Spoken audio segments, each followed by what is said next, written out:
Salut à tous, on se retrouve pour l'épisode 1698 du Zap Image. Donc avant de commencer l'épisode du jour, je voulais vous parler d'une de mes chaînes secondaires. Donc c'est une chaîne consacrée à la Première Ligue, donc BizBiz Première Ligue. Donc voilà, s'il y en a qui sont intéressés, bien sûr, qui adorent le championnat anglais, n'hésitez pas à vous abonner à la première ligne de description. Donc aujourd'hui les gars, en ce 12 janvier, comme d'habitude, il y a quelques anniversaires. On peut voir que Axel Witsel, le joueur belge, fête aujourd'hui ses 33 ans. Emre Can fête lui aujourd'hui ses 28 ans. Le défenseur Romagnoli, le défenseur de l'équipe de l'AC Milan, il fête lui aujourd'hui ses 27 ans. Botman, qui est convoité par l'équipe de Newcastle et aussi l'équipe de l'AC Milan. Donc le néerlandais fête aujourd'hui seulement ses 22 ans. Et pour finir, c'est l'Argentin Foyt, donc l'ancien joueur de Tottenham, maintenant joueur de Villarreal, qui fête aujourd'hui ses 24 ans. Et une petite info les gars, avant de commencer et parler bien sûr des résultats de la journée d'hier. Donc on a pris une très mauvaise nouvelle hier, donc c'était juste après que j'ai sorti ma vidéo hier. Donc l'international turc Ahmet Salik, défenseur qui évoluait à Konyaspor, est décédé donc hier matin dans un terrible accident de voiture, bien sûr. Grosse pensée à lui, grosse pensée à sa famille les gars. Pourtant il avait joué il y a quelques jours, le 9 janvier dernier, un match du championnat turc. Donc il est décédé hier, donc bien sûr encore une tragédie dans le football, grosse pensée, et bien sûr qui repose en paix. On va parler bien sûr maintenant des résultats de la soirée d'hier. Donc on commence tout d'abord en Angleterre, il y avait un match, c'était un match de PL, Southampton-Brentford. Donc Southampton s'est imposé tranquillement 4-1 à domicile. Et il y avait aussi un match en Serie A, Cagliari contre Bologne, deux équipes mal classées, c'est Cagliari qui s'est imposé 2-1 dans cette rencontre. On prend cette fois-ci la direction du continent africain et on va parler bien sûr de la Coupe d'Afrique des Nations. Et on commence avec le champion d'Afrique en titre, donc l'équipe de l'Algérie, qui commençait hier sa CAN. Donc c'était contre l'équipe de Sierra Leone. Et donc on peut dire que l'Algérie a manqué, on peut dire, son premier match. Bon, il n'y a pas eu défaite, mais il n'y a pas eu victoire pour les Algériens. Score final est 0-0 dans ce match. Donc héroïque, la Sierra Leone tient en échec l'Algérie, la grande Algérie, parce qu'on n'oublie pas que l'Algérie les gars, c'est quand même une très bonne équipe, bien sûr, sur le continent africain. Et voilà, ils n'ont pas perdu cette équipe de Sierra Leone, surtout grâce au gardien qui a été exceptionnel, Mohamed Camara, le cauchemar des Algériens cet après-midi. Quel match incroyable de sa part. Donc je crois que l'Algérie, c'est plus de 9 tirs cadrés, il a tout arrêté, ce gardien les gars. Donc quel match de Mohamed Camara, et bien évidemment il a reçu le trophée du joueur du match, amplement mérité. On peut voir la vive émotion, elle était limite en larmes. Non, il était même en larmes, bien sûr, quand il a reçu ce trophée tellement mérité. Et pour revenir les gars sur l'Algérie, donc il n'y a pas eu victoire, mais il n'y a pas eu défaite. Et du coup, l'Algérie vient d'enchaîner un 35e match sans défaite, à 2 matchs du record de l'Italie. Quelle série incroyable pour les Fennecs, Un petit rappel les gars du classement, donc les plus grandes séries d'invincibilité de l'histoire, donc c'est toujours l'Italie, 37 matchs sans perdre d'affilée. Et maintenant l'Algérie au même niveau que l'Espagne et le Brésil, 35 matchs sans défaite. Donc en gros, si l'Algérie fait encore 3 matchs sans perdre, c'est eux qui auront le record mondial. Et toujours avec l'Algérie, donc la réponse du sélectionneur de l'Algérie, Djamel Belmadi, un journaliste après qu'il ait posé une question sur la chaleur lors du match, parce qu'en Afrique bien sûr il fait très chaud. Vous êtes journaliste, pas météorologue. Donc voilà la petite réponse bien sûr de Djamel Belmadi. Il y avait aussi le Nigeria contre l'Égypte. Donc voilà, l'Égypte, très mauvais début de CAN, vu qu'il y a eu défaite des hommes de Mohamed Salah. Donc une défaite 1-0 contre le Nigeria. Et on peut voir le buteur, Iheanacho. Là c'est lui qui a été élu homme du match, amplement mérité en plus. Il a marqué un magnifique but, je ne sais pas si vous l'avez vu. Donc félicitations au Nigeria qui commence très bien bien sûr cette Coupe d'Afrique des Nations. Il y avait aussi Soudan contre la Guinée-Bissau, score final 0-0. Et on peut voir c'est le gardien du Soudan qui a été élu homme du match lors de cette rencontre. On peut voir le classement de ce groupe D, le Nigeria en tête devant le Soudan, Guinée-Bissau 3e, l'Égypte favori quand même pour remporter cette CAN, actuellement 4e. Bon, après bien sûr il reste encore 2 matchs pour l'Égypte, pour redresser la barre et bien sûr se qualifier pour la suite de la compétition. Donc les 3 résultats hier, donc pas beaucoup de buts, sur 3 matchs, seulement un but, donc le but du Nigeria. Et c'est que cette CAN, donc il y a déjà 9 matchs joués et le bilan est très moyen, enfin très pauvre en termes de buts. Depuis le début de la CAN, seulement 9 buts ont été inscrits en 9 rencontres, c'est quand même très très peu. Il y a eu 6 fois 1-0, 2 fois 0-0 et une fois 2-1. C'était le match de l'ouverture avec le Cameroun. Donc c'est vrai qu'il y a très peu de buts inscrits pour l'instant lors de cette Coupe d'Afrique des Nations. Le programme du jour, donc aujourd'hui à 14h, Tunisie, Mali et aussi Mauritanie, Gambie et la Guinée équatoriale contre la Côte d'Ivoire ce soir à 20h. Bien sûr, on reparlera des résultats demain, bien sûr, dans le prochain numéro. Et concernant la Côte d'Ivoire, donc une mauvaise nouvelle pour eux, parce qu'officiel, le gardien Donc Sylvain Gouho, le gardien numéro 1 de la Côte d'Ivoire, est suspendu pour dopage. Donc du coup, les éléphants jouent leur match de CAN aujourd'hui. Et du coup, ce sera le gardien numéro 2 qui gardera les cages de la Côte d'Ivoire. Donc il est suspendu pendant toute la CAN. Donc voilà, il est forfait pour le reste de la compétition. Et bien sûr, ça c'est un gros coup dur pour la Côte d'Ivoire qui commence ce soir. Bien sûr, cette CAN. On va parler de cet arbitre que j'avais parlé il y a quelques jours, donc au sifflet. Donc hier, lors de Guinée, Malawi, Salima Mukansanga, 33 ans, est devenue hier la première femme à arbitrer un match de la Coupe d'Afrique des Nations. Donc félicitations à elle, bien sûr. On peut voir pour l'instant les MOTM, donc en gros, on va dire les meilleurs joueurs du match. On peut voir comme des sacrés joueurs comme Aboubakar, Sadio Mané, Naby Keïta ou même Sofiane Bouffal, même bien sûr les autres. Donc voilà, pour l'instant, les gros joueurs répondent présents lors de cette ouverture de la Coupe d'Afrique des Nations. Et on va parler du dernier match du Maroc. Vous savez que le Maroc s'est imposé 1-0. Et une petite stat quand même pour vous dire que ça a été un match, on va dire, avec peu de rythme. Pourquoi ? Parce que ce Maroc-Ghana, le ballon n'a été en jeu que durant 44 minutes et 1 seconde sur la totalité du match. Sinon, le reste du temps, soit c'était une touche, soit c'était un corner, soit c'était un dégagement, soit il y avait une faute, donc du coup, le chrono un filet, et du coup, il y a eu seulement que 44 minutes de jeu sur les 90 minutes de jeu. C'est quand même très peu. Et une petite info les gars concernant le Sénégal, et après examen médicaux poussé, le diagnostic est tombé. Ismaïla Sarr est forfait pour le reste de la Coupe d'Afrique des Nations. Donc l'ailier retourne du coup à Londres afin de finaliser sa rééducation avec Watford. Donc voilà, mauvaise nouvelle bien sûr pour le Sénégal. Donc Ismaïla Sarr de retour en Angleterre. Le ballon les gars de cette Coupe d'Afrique des Nations, bien sûr sponsorisé par Umbro. On revient en Europe, on peut voir cette fois-ci le programme du jour. Un peu partout en Europe, donc en Angleterre, soir il y a un match à West Ham Norwich. Il y a aussi de la Super Coupe d'Italie, l'Inter Milan contre la Juventus ce soir à 21h, et bien sûr la Super Coupe d'Espagne, le Barça contre le Real Madrid à 20h. Et on va parler bien sûr de ce Classico ce soir. Donc je ferai certainement un débrief les gars à la fin du match, bien sûr de ce gros match, peut-être le plus gros match au monde. Donc regardez la une du journal Marca, bien sûr ça parle du Classico, la même chose pour la une du journal AS. Donc d'après AS, les magiciens d'Orient, un Real Madrid de gala et un Barça limité s'affrontent pour une place en finale de la Super Coupe d'Espagne. N'oubliez pas la finale, c'est dimanche. Et tempête du désert en une du journal Marca, un Real Madrid en forme cherche à atteindre la finale face au Barça, le plus faible de ces dernières saisons. C'est très très faible. N'oubliez pas qu'en championnat, actuellement ils font un début de saison catastrophique. La dernière fois vous avez été aussi mauvais, c'était lors de la saison 2003-2004. Voilà, donc ils sont très loin au classement, c'est que c'est très faible. Donc ce soir, bien sûr, pour moi le Real Madrid est quand même favori pour cette finale, et pour cette demi-finale plutôt. Et on peut voir les deux coachs qui se sont rencontrés hier soir, Ancelotti et bien sûr Xavi, côté FC Barcelone. Et quelques déclarations. Donc Ancelotti hier, il était en conférence de presse. Nous sommes prêts pour la Super Coupe. À la Super Coupe, nous aimerions remporter ce premier titre de la saison. Nous devons jouer de la meilleure façon possible contre un adversaire difficile qui a le même objectif que nous, atteindre bien sûr la finale, parce que c'est quand même un trophée en seulement 2 matchs pour ces deux équipes. Donc voilà, c'est peut-être le premier trophée pour cette saison. Voilà quelques autres déclarations de Carlo Ancelotti, je ne vais pas toutes les lire, on va lire juste la première. Si j'ai plus peur pour le Classico, tous les matchs me font peur.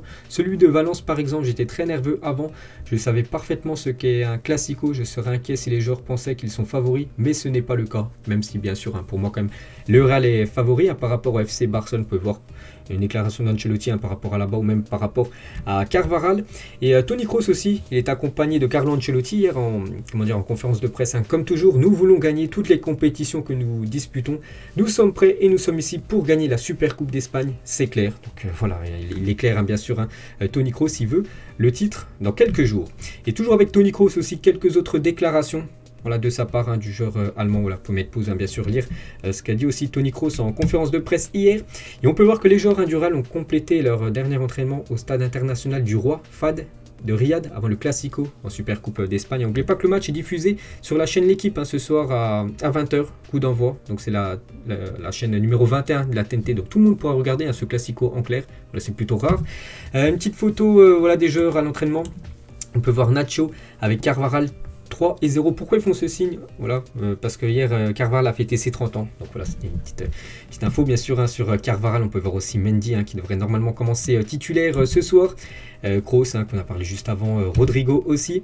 Karim Benzema qui sera certainement titulaire ce soir. N'oubliez pas que Karim Benzema actuellement a 301 buts du côté du Real. Donc il se rapproche énormément du record d'Alfredo Di Stefano, le 3e meilleur buteur de l'histoire du Real, à 308 buts. Est-ce que Benzema va marquer ou non ce soir? C'est possible bien sûr. Et à eux deux, une petite info que les gars, je vous avais parlé il y a quelques jours. Donc là, bien sûr, elle a beaucoup d'importance vu que le match est ce soir. Benzema et Vini ont inscrit plus de buts que tout l'effectif du FC Barcelone depuis le début de la saison. Benzema et Vini, c'est 36 buts. Et le Barça, tout l'effectif, c'est seulement 35 buts. Donc là, on parle toute compétition confondue. Donc pour vous dire voilà, que côté Barça, il va falloir surveiller énormément, bien sûr, Vini et Karim Benzema. On peut voir les compos pour ce soir. Donc côté déjà Real Madrid, la grosse compo. Courtois, Mendy, Alaba, Militao, Carvajal. Donc le milieu, voilà, toujours le même milieu, bien sûr. Vini, Benzema, Asensio en attaque. Donc en gros, c'est quasiment l'équipe type. Il n'y a aucun blessé, tout le monde est là. Et côté FC Barcelone, c'est aussi la grosse équipe. Ter Stegen, Araujo devrait commencer défenseur droit alors qu'il a été opéré il y a quelques jours. Voilà, il va peut-être prendre le risque. Xavi et Araujo, il devrait commencer titulaire d'après dernières infos. Piqué, Langlais, Alba, Nico, Busquets, Gavi. Dembélé côté gauche, Daniel Vess, ailier droit. Et en attaque, regardez les gars, le numéro 9, Ferran Torres, qui devrait normalement, j'ai bien dit normalement, commencer titulaire ce soir, ce Classico. Donc ça devrait être ses premiers pas avec son nouveau club. Et on peut voir que Pedri et Ferran Torres s'en veulent pour rejoindre le groupe du Barça, parce qu'ils avaient le Covid.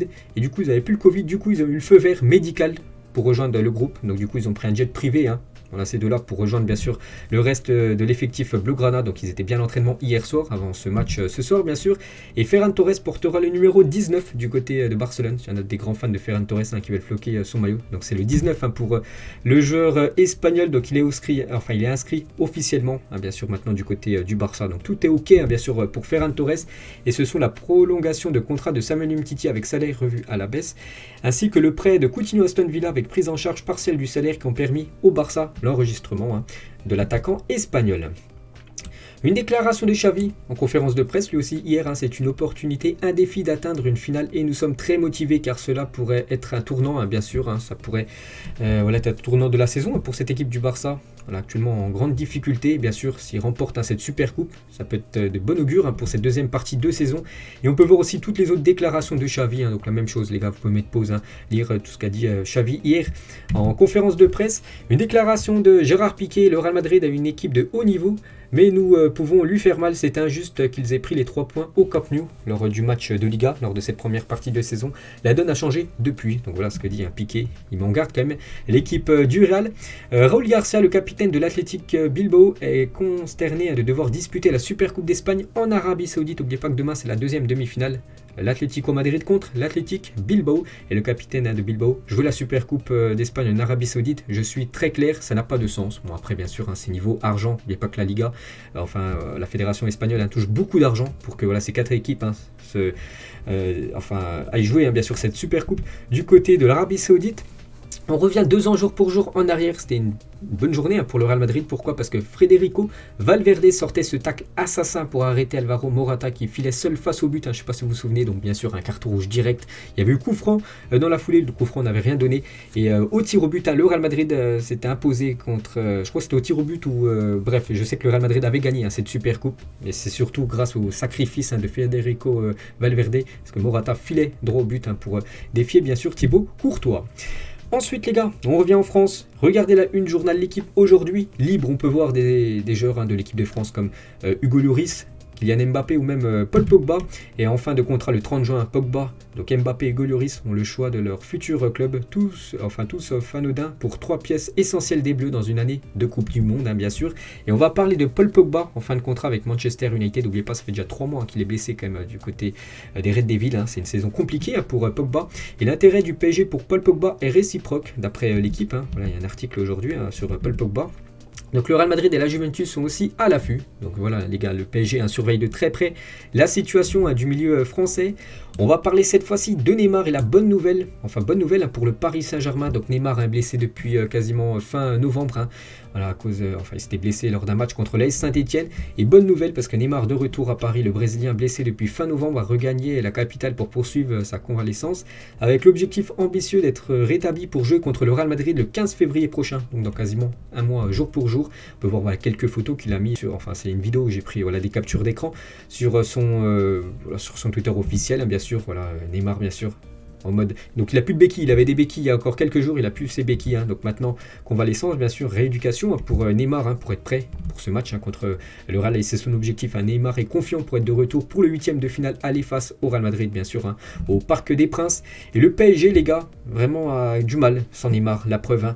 Donc le PSG n'a remporté qu'un seul et unique match en Ligue 1 depuis la blessure de Neymar face à Saint-Etienne en novembre 2021. Donc c'est quand même incroyable, ça fait quasiment 2 mois, les gars, qu'il est blessé. Et le Paris Saint-Germain a gagné seulement un match quand Neymar n'était pas là en Ligue 1. Voilà, pour vous dire, bien sûr, que Neymar manque à cette équipe parisienne. Et on peut le voir, avec en train de jouer au poker, voilà, c'est un grand fan de poker, mais vous savez que le Brésil va jouer 2 matchs pour se qualifier pour la future Coupe du Monde, alors que le Brésil a déjà qualifié pour cette future Coupe du Monde, donc contre l'Équateur le 27 janvier et face au Paraguay le 1er février, et du coup, on peut voir que Tite, le sélectionneur brésilien, ne devrait pas convoquer Neymar, et ça, bien sûr, c'est une très bonne nouvelle pour le Paris Saint-Germain, comme ça, il pourrait se rétablir à fond, et bien sûr, essayer de disputer, voilà, ce match contre le Real Madrid. On va parler cette fois-ci de Patrice Evra, ancien joueur de l'équipe de France, et il parle de Mbappé, et écoutez bien ce qu'il a dit. Mbappé possède une bonne éducation, j'aimerais le voir déraper, je le trouve trop formaté, je l'adore mais il est trop clean et ça cache quelque chose. Quand je l'entends parler, j'ai l'impression d'entendre un politicien. Donc en gros, il aimerait qu'il dérape Kylian Mbappé. Bon, je sais pas pourquoi il dit ça, parce que Mbappé, les gars, c'est quand même un exemple pour beaucoup de jeunes, et le voir déraper, vous savez, si je sais pas, il se met à fumer ou boire, voilà, il soit filmé, tout ça. Donc je pense pas que ça soit une bonne idée, bien sûr, pour Mbappé. Donc je sais pas pourquoi il dit ça. Patrice Evra, bien sûr, c'est l'idole des jeunes et qui reste comme ça. Kylian Mbappé, il est très bien. Il a aussi dit sur le terrain, j'espère qu'il pensera à l'équipe et non à ses objectifs personnels, parce que la star, c'est l'équipe et pas seulement un joueur. Donc voilà les déclarations de Patrice Evra. Toujours avec le PSG, les gars, regardez à quoi devrait ressembler le 4e maillot du Paris Saint-Germain cette saison. Vous savez, la saison dernière, c'était un maillot violet, le maillot du Paris Saint-Germain. Donc pour cette saison, les gars, il va sortir dans quelques jours. Ça sera un maillot tout blanc. Donc en gros, c'est le même maillot au domicile qu'en bleu, mais en maillot tout blanc. Donc voilà, le 4e maillot du PSG, c'est pas officiel. Ça sera officiel dans quelques jours. Une petite info concernant Cristiano Ronaldo. Hier, il a fait beau du côté de Manchester. On peut voir qu'il était dehors, bien sûr, Cristiano Ronaldo en train de profiter du soleil anglais, qui est très rare, bien sûr, du côté de Manchester. N'oubliez pas que Manchester est dans le nord de l'Angleterre. Et il y a 7 ans, jour pour jour, Cristiano Ronaldo remportait son 3e ballon d'or. Il devançait Léo Messi 2e, Emmanuel Neuer 3e, et avec Ronaldo et Neuer. Donc CR7 est le joueur qui a inscrit le plus de buts, 10 face à Manuel Neuer, alors qu'il ne joue même pas en Bundesliga. Souvent, bien sûr, le Real dans le passé affrontait l'équipe du Bayern Munich, et souvent Cristiano Ronaldo marquait beaucoup de buts contre le portier allemand. Et ce petit selfie de vainqueur, bien sûr, voilà une photo, je pense, qui va faire plaisir aux supporters du Real. Voilà ce grand Real Madrid à l'époque, avec des joueurs maintenant qui ont quitté le club, comme James Rodriguez, Cristiano Ronaldo ou même, bien sûr, Sergio Ramos. Et saviez-vous, les gars, concernant CR7 et Léo Messi, donc en 2016, un homme tue son ami avec lequel il est en désaccord pour savoir qui de CR7 ou de Messi est le meilleur joueur de football au monde. Le drame s'est passé en Inde alors qu'ils venaient de fêter ensemble l'anniversaire de la victime. Ils n'étaient pas d'accord, lui disait que c'était Messi le meilleur, l'autre disait que c'était Ronaldo le meilleur, et du coup ils sont battus, puis il y en a un qui a tué l'autre. C'est quand même incroyable d'en venir jusque là. On va parler du président du Toronto FC qui a signé il y a quelques jours, Lorenzo Insigne, donc a révélé avoir recruté Insigne après une idée bien particulière. Après avoir vu l'Italie remporter l'Euro 2020, il est allé sur le site Transfermarkt pour regarder quels internationaux étaient en fin de contrat. En 2022, il a dit Insigne en faisait partie, il était parmi les meilleurs joueurs dans cette situation, et c'est pour ça qu'il s'est intéressé à Insigne, et c'est pour ça maintenant que Insigne est un joueur de Toronto, donc il rejoindra cette équipe dans le championnat de MLS en fin de saison. Une petite info concernant Serge Gnabry, donc après la prolongation de Kingsley Coman hier, donc maintenant la direction du Bayern pense à la prolongation de Gnabry. Donc déjà son contrat s'achève en juin 2023, il devrait être prolongé. Donc le joueur devrait toucher la même tranche de salaire que Coman, environ 15 millions d'euros. Donc on avait parlé de Coman hier, c'était à peu près 17 millions par an. Il devrait toucher Kingsley Coman et Serge Gnabry environ 15 millions, donc parfait pour ces deux joueurs de Munich. On va parler de Hugo Ekitike, intéresse notamment Newcastle et Dortmund, et le stade de Reims a indiqué aux courtisans du joueur les conditions d'un éventuel transfert. Donc déjà 30 millions direct, plus 10 millions de bonus atteignables, plus un pourcentage à la revente 25% pour un futur pour une future revente et prêt du joueur jusqu'à la fin de la saison. Donc voilà, ce qu'attendent bien sûr les courtisans bien sûr de ce jeune joueur qui fait un gros début de saison du côté du Stade de Reims. Toujours avec les pépites du championnat français, on peut voir que Mohamed Ali Chaud, un joueur de Angers, vers la Bundesliga, il devrait rejoindre. On parle de Dortmund, on parle aussi du RB Leipzig, les gars. Ça devrait se jouer entre une de ces deux équipes allemandes. Le futur de ce jeune français qui a seulement 17 ans. Concernant l'OM, donc c'est fait, Cédric Bakambu va bien s'engager du côté de Marseille. C'est Fabrizio Romano qui donne cette info. Donc voilà, c'est une source sûre, bien sûr. Donc actuellement, il est libre de tout contrat. Donc bien sûr, Marseille va dépenser aucun euro. Ça sera, voilà, il va falloir juste négocier niveau salaire. Donc il devrait signer jusqu'en juin 2024 du côté de l'OM. Donc lui, c'est un numéro 9. C'est quand même une très belle recrue pour l'équipe de Marseille. Une petite déclaration de Mohamed Salah: je veux rester à Liverpool, mais c'est entre leurs mains. Ils savent ce que je veux et je ne demande pas des trucs de fou. Donc voilà, il fait vraiment de l'appel du pied pour continuer du côté de Liverpool. Donc il dit voilà qu'il aimerait continuer du côté des Reds. Mohamed Salah.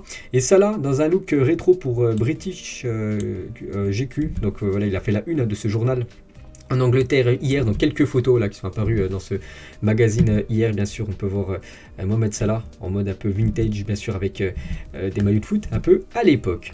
On va parler de Coutinho avec son nouveau maillot. Donc hier, il était bien à Birmingham, donc du côté de Aston Villa. Donc il a passé bien sûr sa visite médicale et il a fait les premières photos avec son nouveau club et son nouveau maillot, bien sûr, du côté de Villa. Donc il portera le numéro 23 du côté de la Première Ligue. Donc voilà, quelques infos bien sûr sur Coutinho.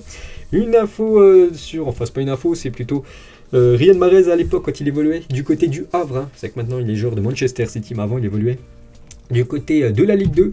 Et il y a 8 ans, jour pour jour, il quittait l'équipe du Havre pour rejoindre l'équipe de Leicester. Riyad Mahrez, il y a 8 ans, jour pour jour, rejoignait Leicester pour 450 000 livres, ce qui fait quasiment, on va dire, 500 000 euros. C'était très...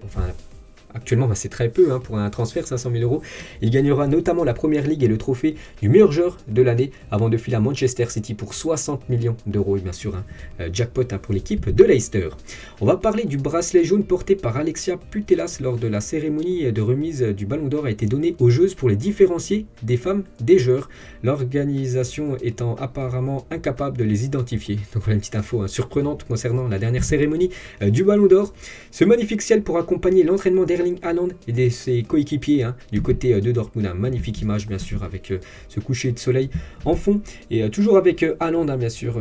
Voilà le joueur qui va être convoité de partout lors du prochain mercato. Donc City est en pole position pour signer Erling Haaland. Bon après voilà le Real aussi en pole position, la même chose pour le FC Barcelone. On verra bien sûr ce que va choisir l'attaquant norvégien.